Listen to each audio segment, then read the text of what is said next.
Cal, the obvious What is that? the obvious question. Good win for you guys. Great stuff from Nick and Emmanuel, but everybody's wondering what's up with Ashton. What's his status? It's an ankle. It wasn't. I had one fear. What do you think my fear was for him? Yeah, that was my fear. And forget about our team. For him, his game and how he plays, and it's not his Achilles. So he said it's a low ankle sprain, and high ankle sprains take like 2 weeks. A low ankle sprain takes 18 hours, so he'll be fine.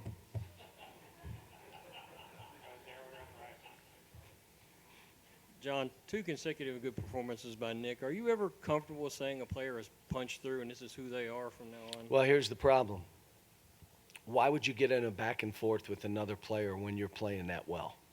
So he hadn't come through all the way. Like, you have to really look at it and say, why would I go in a back and forth? I'm playing out of my mind. Rebounding every ball, making shots, making jump shots, making free throws, making jump hooks. A big rebound stick back that he got.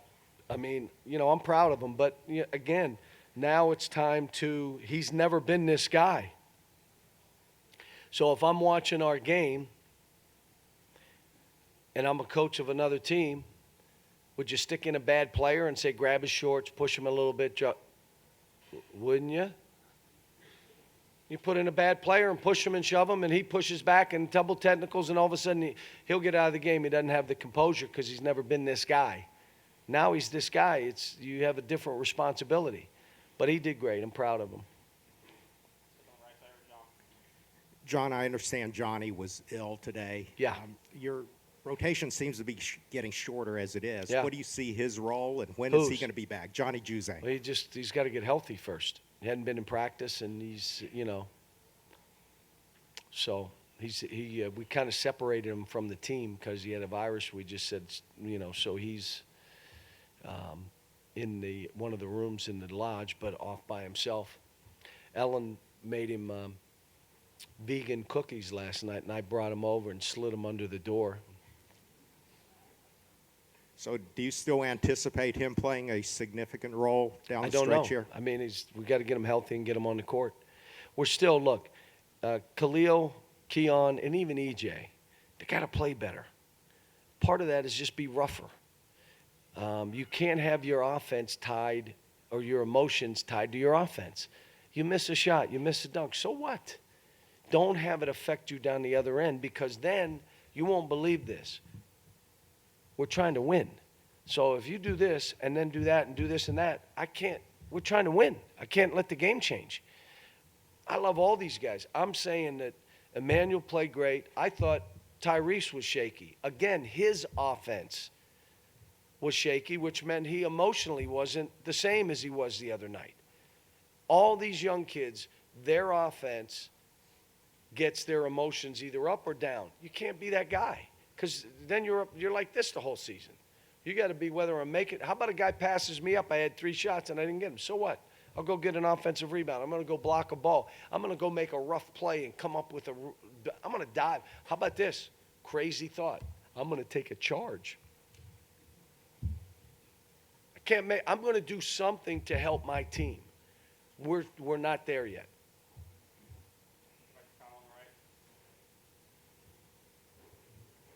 Cal, there was so much about the way that happened with Ashton that looked like Achilles. Obviously, you were worried about it. What flashes through your mind as you're in the uncertainty before you know?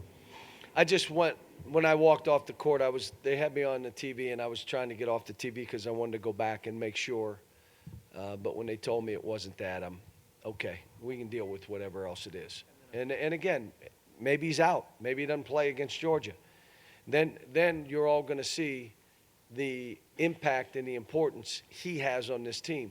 His will drags these guys. Now, he's not in there. Okay. You want to say this guy's really good or that guy's really good? All right, he's not in there now. In that way, whether it's short or long term, how important is it for a guy like Emmanuel to do what he's done the last 2 games? Regardless, but especially in case Ashton. Yeah, but he's guarding better. He's rebounding better. He hurt his hand, he said, so he had to have an X-ray on his hand, I think. What does Khalil need to show you in practice to earn more minutes? Just on the court? defense and rebounding. And I keep coming back to the same thing. If you're defending and rebounding, we can leave you in the game. And he's just got to get a better feel for it. It's all new to him. And it's Keon's the same way. I mean, at one point, the shot went up, kid muscled him, grabbed it, stuck it back in, and he said he pushed me. Wrong answer. Out. I can't leave you in. He pushed you. Push him back. You got to fight. I mean, look, again, when you're in high school, you're going to get 25 shots. So you go and miss your first 12. Then you make 5 in a row, make a couple, and you go 7 for 25. And you're fine. You go home. Everybody's happy. That's not how it is now. We don't have anybody getting more than 14, 15 shots. So when you have opportunities, you got to take advantage of them. And that's like even today. The most anybody shot was Nick Richards at 13, and probably should have shot a few more, would you say? And then everybody else shot 10, 9. I mean, that's it, 5, 4. That's who we are here. But that's why if you defend and rebound, make easy plays, like he and Keon are finishers. They're not play starters. The play starters are Tyrese, Ashton, and Emmanuel. Those two finish, make baskets. We'll throw it to you, make a basket, one dribble, pull up. You don't have a basket, pitch it, cut, bang, we'll come back at you, make shots, make baskets. But they're learning. This is a process. He had a great workout today in the gym this morning. It was a voluntary workout today, so they could come in from 9 to 9:30 on their own. So Khalil came in and Nate came in.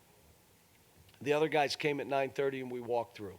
The game was too early, 2 o'clock game. And he had a great workout. Let me just say this. That you do that every day. It may not change things for a week or 2 weeks or 3 weeks or a month. It may take 2 months, it may take 3 months. But you can't get away from what it takes to master my craft. What do I want to do in the game? Then you got to be able to master that so that when I do it in the game, I can do it. I'm not turning it over. I know it. The point of being able to stay in the game, and I'm telling all of them. Last game we played Louisville. What did I tell my team? Whoever could guard. Who? Nora. Which guy? Nora. Whoever could guard Nora was staying in the game. Those two had their chances. The guy that went in and guarded him the best, Manuel Quickly, so I left him in. You won't believe this. We're trying to win. Coach, do you have any early takes on Georgia? Have you watched any? I haven't watched them at all. I know they beat Memphis Memphis. today in Memphis, which is a great win. Knowing Tommy, they're going to play fast. They're going to run a bunch of stuff. They got good players. It's going to be sold out. You know, we got a 2-day flip. We don't know if Ashton plays. We don't know. It doesn't look like Johnny will make the trip. So now we're, trying to get Brad back. Can't get him back. I wonder if he came back, would he have to sit out? He's my son, right? John, what you described with the young guys learning to handle their emotions, not let them dictate, are you surprised EJ seems to be struggling with that, given his relative amount of experience here? Yeah, but this is all new, and he's going to be fine. And I tried to tell him, be what Anthony Davis was in the national championship game. At halftime, he walked in, I can't make a shot. I'm going to block shots and rebound every ball I can get, and I'm going to fly up and down this court and help all you on defense. But I can't make a shot. He ended up going 1 for 10 for the game. Never changed his emotion.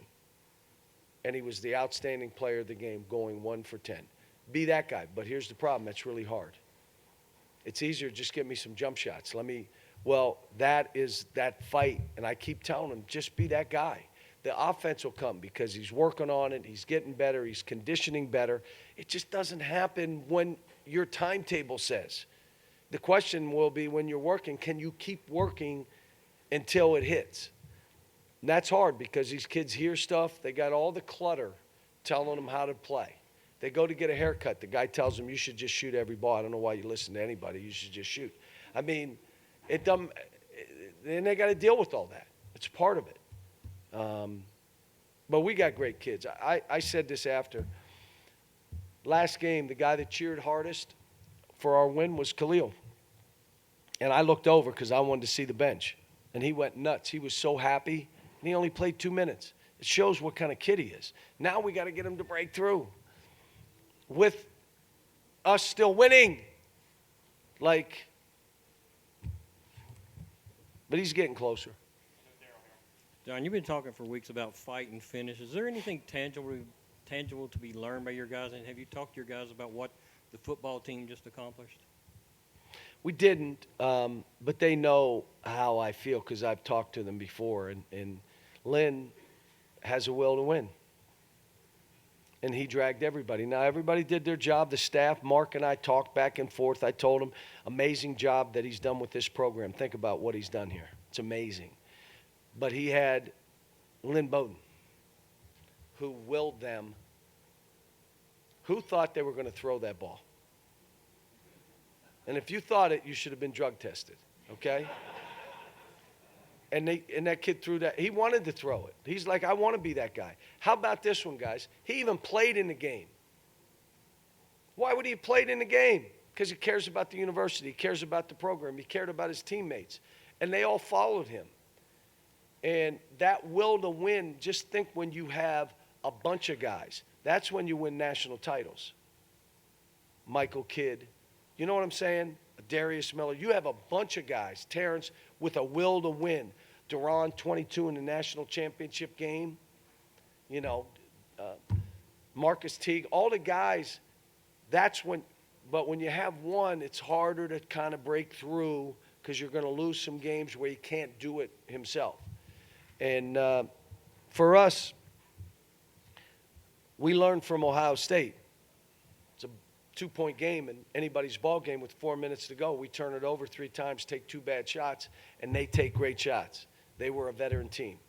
They did it. We didn't. You get beat.